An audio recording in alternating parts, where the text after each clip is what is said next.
là, on n'est pas touché par le stress. On a le temps de penser, voilà. On a le temps de réfléchir, de faire des choses que les autres ils ne peuvent pas faire, de regarder les animaux. Et là, on a beaucoup à apprendre à regarder les animaux. Qu'est-ce qu'ils vous ont appris, justement?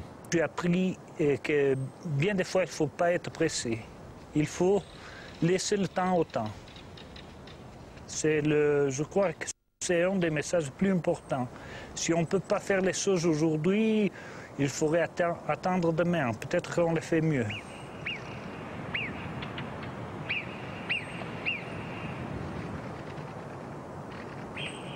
On aime beaucoup ça. Je suis né là. J'ai 57 ans. Il y a 35 ans que je fais le garde du parc. Ah oui.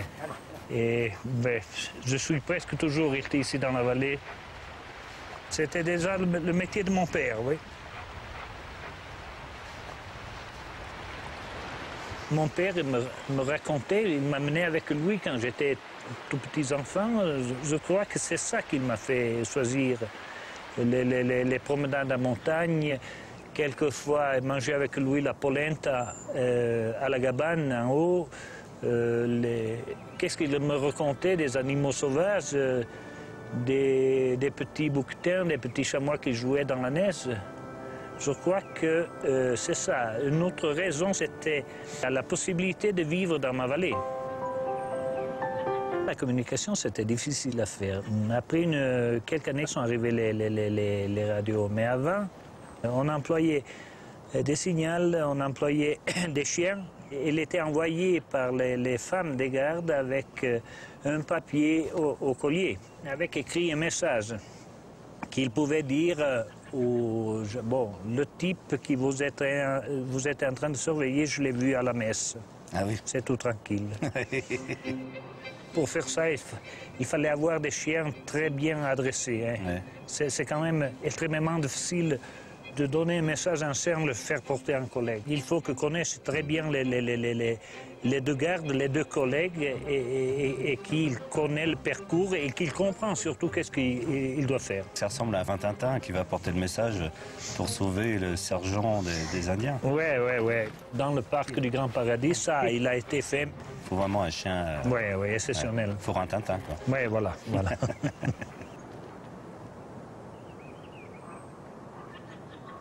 Quelqu'un se fait prendre à braconner ici, a tué un bouquetin. Et il est condamné à quoi?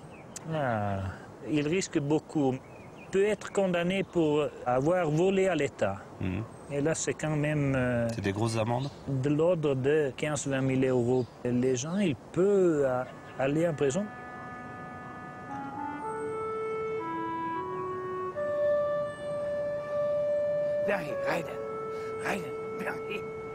Je dirais que le 50-60% des cas de braconnage a été découvert par les chiens.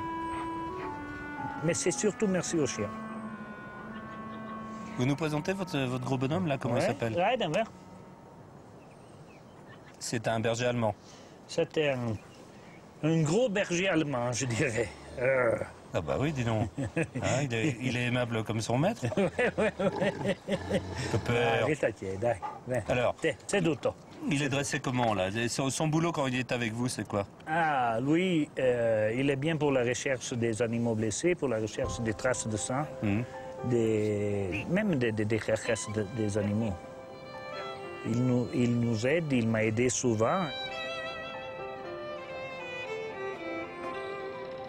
Nous, on coupe la trace de descente, mais on ne la voit pas. Et le chien, il trouve la trace et voilà.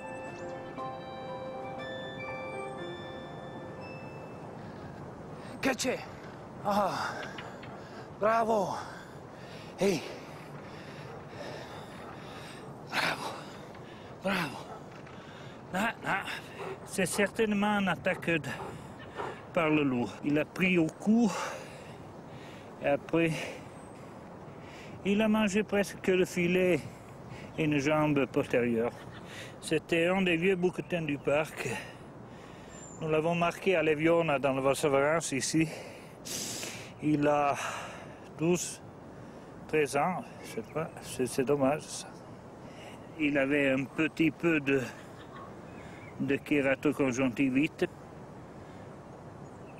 c'est une des premières fois que nous trouvons beaucoup de terrain attaqué par le loup. C'est surtout les chamois qui vont être attaqués par le loup et les animaux petits, parce qu'attaquer un bouquetin mâle de 12-13 ans, c'est déjà difficile même pour le loup. L'animal peut-être il est un peu faible à cause de l'hiver et c'est ça qui a dû causer l'attaque. Et c'est quand même une des premières fois que nous voyons une attaque tout près du village. On n'est même pas à 100 mètres du village.